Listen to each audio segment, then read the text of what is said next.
Wakil Presiden Republik Indonesia meminta Menteri Pendidikan Dasar Wan Menengah untuk menghapus kebijakan penerimaan peserta didik baru dengan sistem zonasi.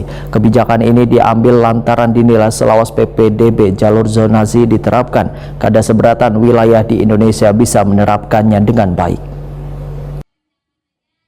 Wakil Presiden Republik Indonesia Gibran Raka Buming Raka meminta Menteri Pendidikan Dasar Wan Menengah Abdul Mukhti untuk menghapus kebijakan penerimaan peserta didik baru dengan sistem zonasi. Kebijakan ini diambil lantaran dinilai selawas PPDB jalur zonasi diterapkan, kada seberatan wilayah di Indonesia bisa menerapkannya dengan baik.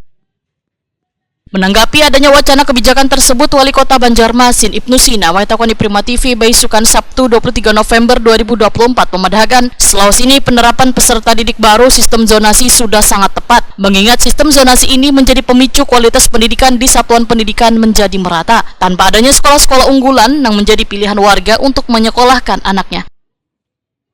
Menurut Ibnu Sina, melalui sistem zonasi ini, pendistribusian peserta didik di sabaratan sekolah menjadi merata. Karena sebelumnya kan kita juga belum zonasi, kemudian zonasi itu adalah alternatif untuk solusi terhadap penerimaan siswa baru. Tapi kemudian ada lagi problem, apa kita mau balik lagi atau mau diperbaiki lah, misalnya kekurangan.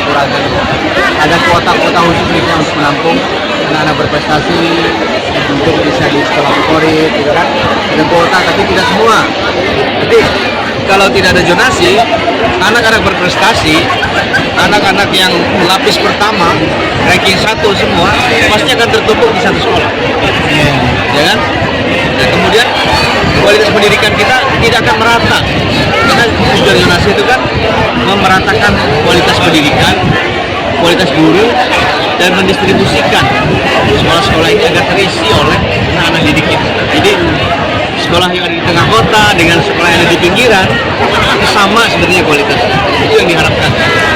Tapi kemudian ada yang protes, nah ini coba dicarikan solusinya, jangan kemudian tiba-tiba balik lagi kita, ya. Ini lagi ada yang protes, balik lagi kita. Nah, harusnya sebetulnya penyempurnaan apa yang sudah dilakukan baik lanjutkan. Tapi kalau ada yang perlu disempurnakan, ayo diperbaiki.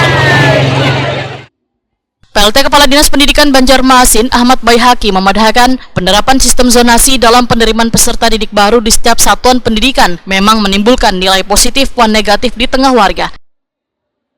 Namun Ahmad Baihaqi kada memungkiri walaupun sistem zonasi telah diterapkan, namun masih ada sekolah-sekolah yang masih minim peserta didik, khususnya sekolah yang berada di pinggiran Banjarmasin.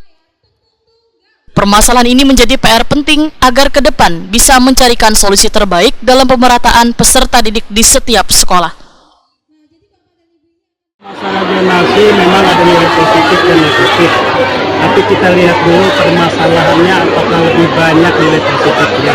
Kalau memang kebijakan ini bisa diteruskan, apa yang disampaikan Pak Wali Kota terdahulu cukup bagus ini, karena ini sebagai pemerataan, kemajuan dunia pendidikan. Sehingga daerah-daerah yang memang dulunya sekolah tidak dianggap unggulan jadi dapat bersaing, baik di daerah pinggiran maupun di tengah kota. Artinya lebih condong mendukung dengan adanya zonasi. Melihat sisi positif kan? Sisi positif sangat mendukung. Tapi dengan bagaimana Pak Dinas Pendidikan mengatasi masih banyaknya sekolah yang minim peserta didik baru nih Pak? Nah, memang saat ini kita ada permasalahan dengan PPDB, banyak sekolah yang sekarang ini berkurang siswanya.